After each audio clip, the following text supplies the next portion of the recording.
The cicada invasion is underway across our region. Some people view them as a wonder of nature. Others think they're just a loud nuisance. But then there are some who are feeling an entirely different emotion about cicadas, and that's anxiety. Joining us this afternoon, Dr. Colleen Serra. She is a clinical psychologist and the founder of the Serra Center for Behavioral Health, and she's our guest this afternoon. Doctor, it's great to have you along. Thank you so much for having me. We have just come out of a particularly angst-filled time. I think everybody's frankly a little jittery about things, and so the cicadas come along at the end of all this too, and it's just one more thing to be worried about. It really is. And I think what's important here is that, many of us still feel like we're in it. Many of us are still anxious for unvaccinated children. Are anxious about new CDC guidelines. And so our nervous systems are all revved up. So we are primed at this point we're in a kindled state, physiologically speaking. And so it doesn't take much to set us ablaze, that's for sure. I like that analogy because I think it's very apt here.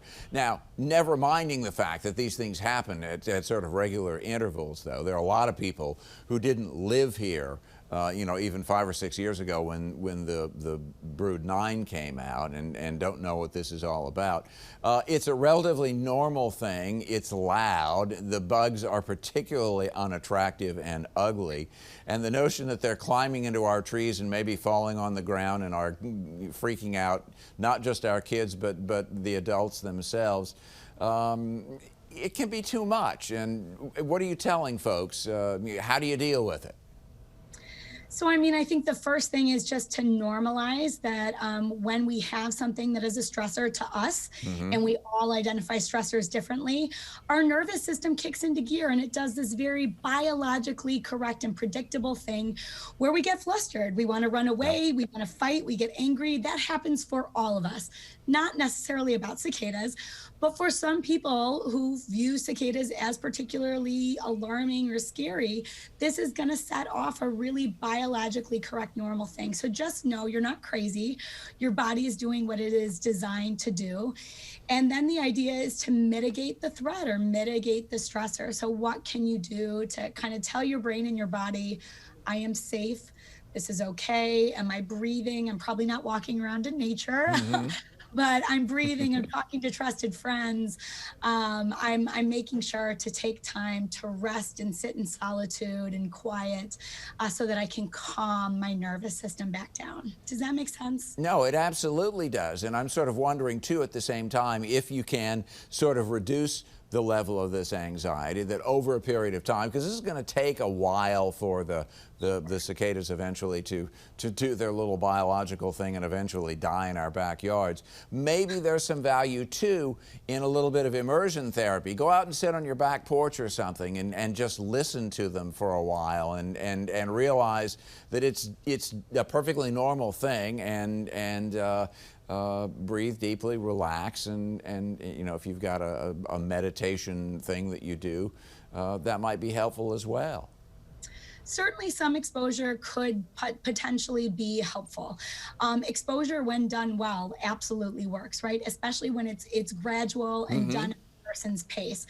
What I would want to avoid is somebody telling their spouse or kid or friend, just get out in the backyard and deal with it. Like that is not necessarily helpful, right? But exposure can certainly be helpful when the person decides, this is what I want to do. I know this fear is irrational. I want to work on it. So I'm going to slowly expose myself at my own pace, under my own volition, in the hopes of reducing this fear and making my life a little easier.